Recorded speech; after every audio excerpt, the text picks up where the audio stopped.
Here to discuss this is Assistant Professor in Geography at Dublin City University, Darren Clarke, and travel commentator Eoghan Corry. Good to have you both with us this morning.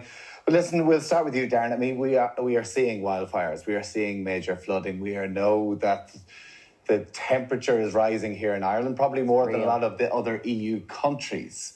But we're all booking our holidays. So, what impact does travel and flights in particular have on the climate? Quite a significant impact. When we talk about transport more generally, transport emissions or greenhouse gas emissions are about 20% of our national emissions.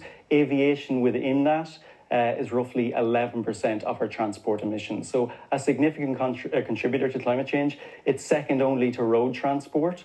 So a significant contributing factor to climate change. Yeah, we like to sit here and say, it's the cows, it's the cows. It's not just that. And Ireland we are kind of the outlier in Europe. Our emissions are going up whilst an awful lot of greenhouse gas emissions in Europe are going down.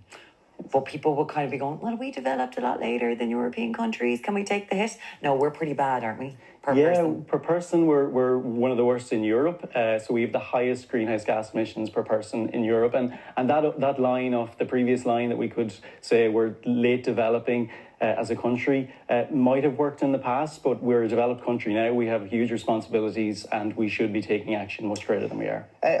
This is an interesting one. So John Gibbons, environmental campaigner, suggested that we introduce flight quotas attached to our PPS numbers and that people are charged a levy if they overgo their quota. I mean, are we really getting to that stage? Look at Owen's face. He's like, no. Yeah, it's just a personal opinion by somebody. The reality is that we are a peripheral country that anything to curtail our connectivity is going to have a very dramatic effect on our economy. Just back on the figures for the emissions.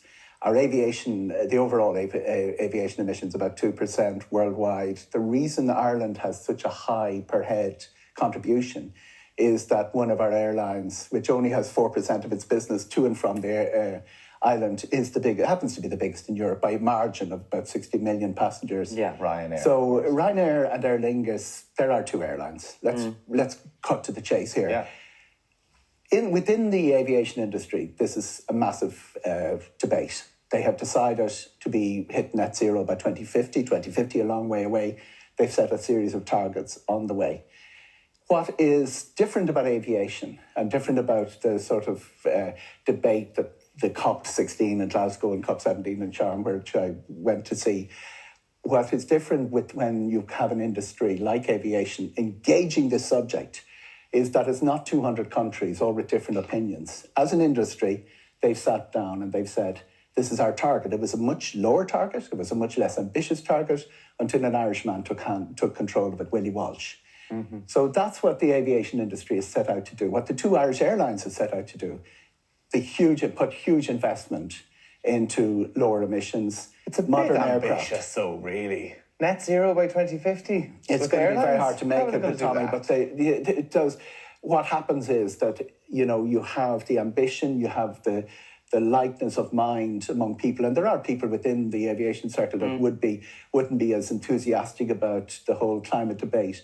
But the people who really understand it and get it, which include, oddly enough, Michael O'Leary would be quite a controversial character, but he's someone who is very sound on this issue. He's putting 22 billion euro into sustainability investment. And Eddie Wilson, the CEO of Ryanair, because Ryanair has divided up cycles, to swords. Yeah. So it's not...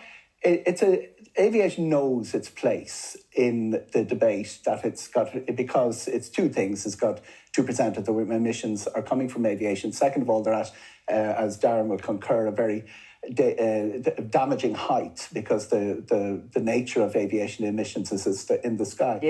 But they know they have to tackle it. Now, what the commentator you just mentioned there would be saying is, curtail flights, start closing airports, start reducing the connectivity around. That would unduly punish Ireland, Tommy, and places like Portugal and Norway. The debate is different in Greece, in Germany and Netherlands and France. Where they're all connected. Because we are so dependent. We export everything we produce in Ireland. For people who want to do this, are there ways to offset? Like we're seeing people who come on there a while ago, flew to New York but planted a load of trees.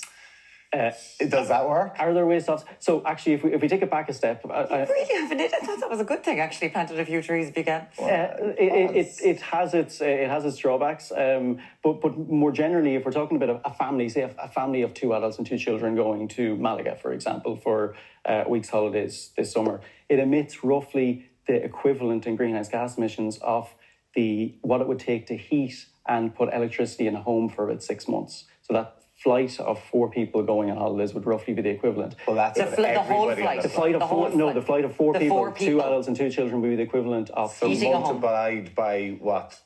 A couple of hundred that could be on the flight? On a flight. So 6 months of heating a home for four people going on holidays.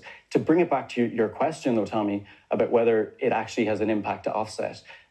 Airlines, and I know Eoghan would probably agree with me on this, airlines, there's no such really thing as flying sustainably. You can't really offset your emissions against planting trees, or there's no such thing as sustainable flying, no matter what airlines will try and tell you that there is. There might be in the future, but currently with our with the way we power airlines and what fuel is used, there really is no. Those emissions credits. Remember, we were able to buy credits from other European countries who hadn't used all their emissions for factories years ago. There's ideas of countries doing that. It doesn't really make a difference because it is a global issue. Absolutely, and offsetting, it doesn't really get to the crux of the problem, which is the climate problem, and we need to eliminate those emissions in the first place.